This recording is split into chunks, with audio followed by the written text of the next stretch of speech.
தமிழக அரசியலில் திடீர் திருப்பமாக அண்ணாமலை கொடுத்த ஹிண்ட். தயாரான கட்சி கொடி. இடம் தெரியாமல் போன பாஜக. தொகுதி வாரியாக அடித்து ஆடத் தொடங்கிய அண்ணாமலை. விஜய் அண்ணாமலையால் அதிமுக கூடாரம் காலி. கடும் கோபத்தில் எடப்பாடி. அதிகாலையில் விஜய் கொடுத்த ஷாக். அலரும் திமுக தலைகள். யாரை குறிவைக்கிறார் விஜய்? அதிமுகவில் தொடரும் மர்மம். சஸ்பென்ஸ் வைத்த செங்கோட்டையன். விஜயின் நடவடிக்கையை பார்த்து ரசிக்கும் டெல்லி மேலிடம். விஜய்க்கு மோடி ஆதரவா? அச்சப்படும் அதிமுக. தமிழக அரசியல் களத்தில் என்ன நடக்கிறது? வாருங்கள் இந்த வீடியோவில் பார்க்கலாம். அதற்கு முன்பாக நமது சேனலை சப்ஸ்கிரைப் செய்து கொள்ளுங்கள். அன்பு தமிழ் நெஞ்சங்களுக்கு அன்பு வணக்கம். இன்னைக்கு காலையிலிருந்து தமிழக அரசியல் களத்துல பரபரப்பா பல சம்பவங்கள் நடந்துகிட்டே இருக்குது. ஏன்னா அதிகாலையிலேயே விஜயனுடைய அரசாங்கம் தமிழக மக்களுக்கும் எதிர்கட்சிகளுக்கும் ஒரு கடுமையான சாக்கான ஒரு சம்பவத்தை செய்ய தொடங்கிட்டாங்க. அது என்ன அப்படின்னா, திமுகவோட முக்கிய புள்ளியா இருக்கக்கூடிய ஏவா வேலு அவர்களுடைய தொடர்புடைய பல்வேறு இடங்கள்ல லஞ்ச ஒழிப்புத்துறை சோதனையில ஈடுபட்டு இருக்கிறாங்க. இது சென்னையில தொடங்கி திருவண்ணாமலையில ஆரம்பிச்சு கரூர்ல நடந்துகிட்டு இப்போ திண்டுக்கல் வரையிலும் போயிட்டு இருக்குங்கிறது தான். இது விஜயனுடைய அரசு யாரை குரு வச்சு இந்த லஞ்ச ஒழிப்புத்துறை சோதனை நடத்திக்கிட்டு இருக்குங்கிறது தான் மிகப்பெரிய ஒரு கேள்வியே இருக்கு. இது ஏவா வேலுக்கு வைக்கப்பட்ட குறியா, செந்தில் பாலாஜிக்கு வைக்கப்பட்ட குறியா, அல்லது திமுகவுடைய குடும்பத்துக்கு வைக்கப்பட்ட குறியாங்கிறது நம்ம இந்த ரெய்டு மூலியமா நம்ம தெரிஞ்சுக்க முடியுங்கிறது தான். அது அடுத்தடுத்த நகர்வு எப்படி நடக்க போகுதுங்கிறத நம்ம பொறுத்திருந்து பார்க்கலாம். இதை குறித்து திரு அண்ணாமலை அவர்கள் நேற்று மிக முக்கியமான ஒரு செய்தியை தமிழக மக்களுக்கு கொடுத்திருக்கிறாரு. அது என்ன அப்படின்னா, நேற்று கோவை விமான நிலையத்துல திரு அண்ணாமலை அவர்கள்ட்ட பத்திரிகையாளர்லாம் கேள்வி கேட்கும் போது திரு அண்ணாமலை அவர்கள் ஜூலை முதல் வாரத்திலிருந்து நான் பேச போறேங்க, இப்ப நான் எதுவும் பேசல, வெயிட் பண்ணுங்க, நான் பேசுறேங்கிறத சொன்னாரு. அப்படியே போற போக்கிலேயே திரு அண்ணாமலை அவர்களும், ஏங்க பொன்னாடி ஆளுங்கட்சி சேர்ந்த செங்கோட்டையன் வராருங்க, அவரை போய் பிடிங்க அப்படின்னு ஒரு விஷயத்தையும் அடிச்சு விட்டாரு. ஆனா இதுல முக்கியமான விஷயம் என்ன அப்படின்னா, ஜூலை முதல் வாரத்திலிருந்து மக்கள் சந்திப்பு பண்ண போறாருங்கிறது நம்ம ஏற்கனவே நம்ம பேசியிருக்கிறோம். அதை நோக்கிதான் அவரது கட்சி கொடியும் ஒரு பக்கம் தயாராகிட்டு இருக்கு. பல வியூகங்கள் கூட வருது.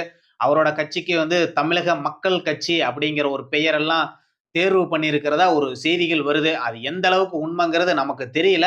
அது பெயர் அளவுல முக்கியமான தகவல்கள்லாம் வந்துட்டு இருக்குங்கிறதான். திரு அண்ணாமலை அவர்கள் வீத லீடர்ஸ் அமைப்பை தொடங்கினாரு பாஜக இருந்து வெளியில வந்தவுடனே. குறுகிய காலத்திலேயே 18 லட்சம் பேர் அதுல தன்னார்வலர்களை இணைஞ்சுக்கிட்டாங்க.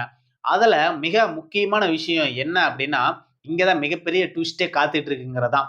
அது என்ன அப்படின்னா, அந்த 18 லட்சம் பேத்துல குறிப்பிட்ட ஒரு 42 தொகுதியில இருந்து மட்டும் 30,000 பேத்துக்கு மேல அவரோட அமைப்புல இணைஞ்சிருக்கிறாங்களாமா. அங்கதான் அண்ணாமலை அவர்களுடைய வெற்றியை உறுதிப்படுத்தும் விதமா அந்த 42 தொகுதியை மட்டும் டார்கெட் பண்ணி அடுத்தடுத்த வேலைகளை செய்ய தொடங்கிட்டாங்களாமா அண்ணாமலையோட அமைப்பை சேர்ந்தவங்க. அது என்ன அப்படின்னா, அந்த தொகுதியில மட்டும் உடனடியா வேகமா துரிதமா கட்சி அலுவலகத்தை தொடங்கணும் அப்படிங்கிறது தான். அங்க இருக்கக்கூடிய அந்த 30,000 பேரும் மேற்கொண்டு ஒவ்வொரு வாக்கு கொண்டு வந்தா வெற்றியை உறுதிப்படுத்திடலாங்கிற ஒரு பேச்சுக்கள் எல்லாம் அங்க பலமா அடிபட்டு இருக்குது. ஏன்னா இன்னைக்கு தமிழகத்துல திமுக, அண்ணா திமுக, விஜய்ங்கிற ஒரு மிகப்பெரிய காம்படிஷன் இருக்கிற இந்த நேரத்துல ஒரு தொகுதியில 60,000 வாக்குங்கிறது நிச்சயமா அதுல வெற்றி வாய்ப்பு பெறக்கூடிய ஒரு தொகுதிகளா தான் இருக்க முடியுங்கிறதான். இதை தான் டார்கெட் பண்ணி அந்த 42 தொகுதியிலையும் முதல்ல அலுவலகம் தொடங்கக்கூடிய வேலைகளும், மாவட்டத்துக்கு அலுவலகம் தொடங்கக்கூடிய வேலையிலையும் துரிதமா அண்ணாமலையினுடைய நிர்வாகிகள் செய்ய தொடங்கிட்டாங்களாமா. அண்ணாமலை அவர்கள் அவரது டார்கெட்டுங்கிறது 2031 சட்டமன்ற தேர்தல் தாங்கிறது ஏறத்தாழ உறுதியாயிடுச்சு. இருந்தாலும் அவங்க அமைப்பை சேர்ந்தவங்க எல்லாம் வர உள்ளாட்சி தேர்தலில் போட்டியிட வைக்கணுங்கிறதுல அவர் குறியா இருக்கிறாரு. அங்க இருந்து கட்சியை கட்டமைப்பு கொண்டு வந்தாதான் நம்ம பலமான ஒரு கட்சியா நம்ம மாற முடியுங்கிறதுல அண்ணாமலை மிக தெளிவாகவே இருக்கிறாரு. அவரது நோக்கம் எல்லாம் அடிமட்டத்தை வலுவா பண்ணிட்டு அதுக்கப்புறம் கட்சியை ஆரம்பிக்கலாங்கிறது அவரது நோக்கமா இருக்கு. இந்த 42 தொகுதியிலையும் அடுத்தடுத்த பணிகள்ங்கிறது திரு அண்ணாமலை அவர்கள் தொடங்கிட்டாரு. தொடர்ந்து அந்த பகுதியினுடைய நிர்வாகிகளை சந்திச்சு பேசிக்கிட்டே இருக்கிறாரு.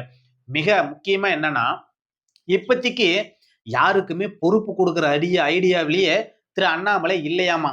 ஏன்னா கட்சி தொடங்கினதுக்கு அப்புறம் தான் பொறுப்புங்கிறதுல அவர் தெளிவாகவே இருக்கிறாரு. இன்னும் முக்கியமா திரு எடப்பாடி பழனிசாமி அவர்களுடைய தரப்புல இருந்து மிகப்பெரிய அளவுல ஒரு கூடாரம் அண்ணாமலை பக்கம் போயிருக்காமா. அவங்க கிட்டயும் திரு அண்ணாமலை அவர்கள், "இப்போதைக்கு நீங்க களப்பணிய செய்யுங்க. பொறுப்பு இப்ப இல்ல. கட்சி தொடங்குனதுக்கு அப்புறம் நான் பொறுப்பு குடுக்குறேன்னு" சொல்லி வாக்குறுதிய குடுத்திருக்கிறாராமா அண்ணாமலை அவர்கள்.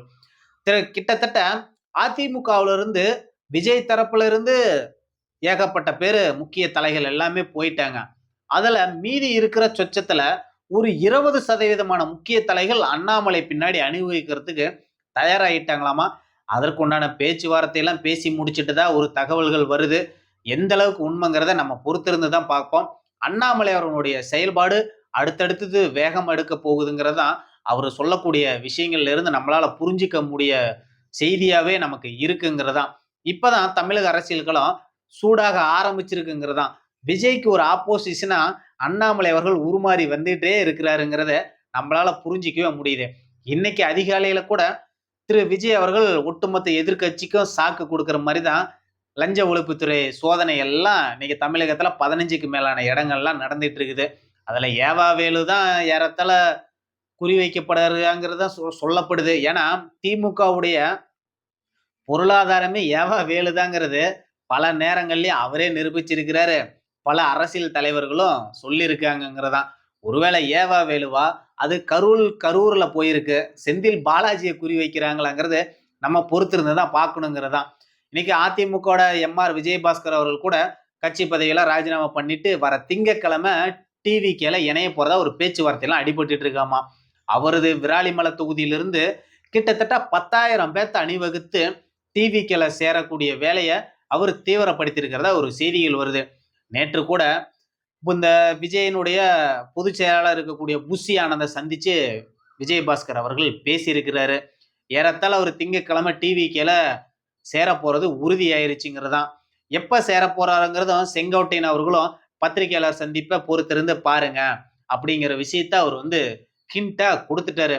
இன்னைக்கு இந்த விஜயனுடைய நடவடிக்கை எல்லாம் பார்த்துதான் அதிமுக தரப்புல இருந்து ஒரு விதமா அச்சத்துல எடப்பாடி பழனிசாமி இருக்கிறாராமா. அது என்ன அப்படின்னா, இன்னைக்கு விஜய் அவர்கள் எம்எல்ஏவும் கொண்டுட்டு போயிட்டு இருக்கிறாரு, தொண்டர்களையும் அழைச்சிட்டு போறாரு. இதுதான் கடும் அச்சத்தை எடப்பாடி பழனிசாமிக்கு ஏற்படுத்தி இருக்குதாமா. அச்சத்தோட சேர்ந்து ரொம்ப கோவப்பட்டுக்கிட்டு இருக்கிறாமா.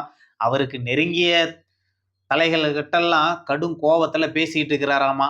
என்ன பண்றது, ஆட்சி மாறிடுச்சு, காட்சிகள் மாறதானே செய்யும். இது யதார்த்தத்தை எடப்பாடி பழனிசாமி அவர்களும் புரிஞ்சுக்கணும், உணர்ந்துக்கணும், நடந்துக்கணுங்கிறது தான்.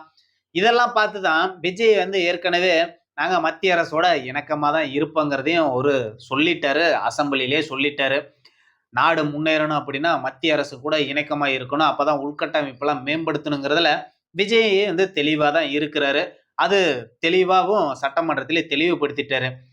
விஜயனுடைய இந்த நடவடிக்கை எல்லாம் ஒரு பக்கம் ஊழலுக்கு எதிரான ஒரு சில வேலைகள், கட்சி நிர்வாகிகளை தூக்குறது, அதுவே திமுக மீது வழக்குகள் எல்லாமே அடுத்தடுத்து நகர்வுகளா விஜய் அவர்கள் செஞ்சுக்கிட்டே வர்றாரு. இதெல்லாம் பார்த்து தான் விஜய்க்கு டெல்லி மேலிடமே ஆதரவு கொடுக்குதோ, விஜயனுடைய இந்த நடவடிக்கை, இந்த கட்சி உடைப்பெல்லாம் பார்த்து அவங்க ரசிக்கிறாங்களோங்கிற ஒரு அச்சம் எடப்பாடி பழனிசாமி அவர்களுக்கு வந்திருக்குதாமா. எங்க நல்லது நடந்தாலும் அதை நம்ம ஆதரிச்சு தானே ஆகணும். அவர் கட்சியெல்லாம் அவர் உடைக்க கிடையாது. இங்க இருக்கக்கூடிய கட்சி நிர்வாகிகள் இங்க இருந்தா இனிமேலுக்கு பருப்பு வேலைக்கு ஆகாதுன்னு தான் அங்க போயிருக்குது. இதை உணராம தேவையில்லாம டெல்லி மேலேயோ மோடி மேலேயோ கோவப்பட்டு எடப்பாடி அவர்களுக்கு என்ன பிரயோஜனம்? ஒன்றும் நடக்க போறதில்ல. ஏன்னா அவரு இங்க இருக்கக்கூடிய நிர்வாகிகளை கொஞ்சமாச்சும் அனுசரிச்சு நடந்திருந்தாருன்னா பிரச்சனையே இவ்வளவு தூரம் வந்திருக்கிறது. ஏன்னா சட்டமன்றத்துல கூட சிஎம் விஜய் அவர்கள் பேசி முடிச்சதுக்கு அப்புறமும் எல்லாரும் அதிமுகல இருந்து வெளிநடை பண்ணிட்டாங்க. ஆனா எஸ்பி வேலுமணி அவர்கள் மட்டும் முதல்வர் விஜய் அவர்களை நேரடியா சென்று சந்திச்சு அவரோட பேச்சுக்கு ஆளுநருடைய பதில் உரைக்கு வாழ்த்துக்கள் எல்லாம் சொல்லிட்டு வந்தாரு. யாரு எங்க எந்த பொத்துல எந்த பாம்பு இருக்குங்கிறது கண்டுபிடிக்க முடியாத சூழல்ல தான் இன்னைக்கு அதிமுகவுடைய எம்எல்ஏக்கள் எல்லாமே ஒரு பக்கம் இருந்துட்டு இருக்கிறாங்கிறது தான். பொறுத்திருந்து பார்க்கலாம். தமிழக அரசியல்களும் அடுத்தடுத்த நகர்வுகள் வேகமா நடந்துகிட்டே இருக்கு. அடுத்தடுத்த நிகழ்வுகளை நம்ம உங்ககிட்ட கொண்டு சேர்க்கறதுக்கு தயாரா இருக்கிறோம். நன்றி, வணக்கம்.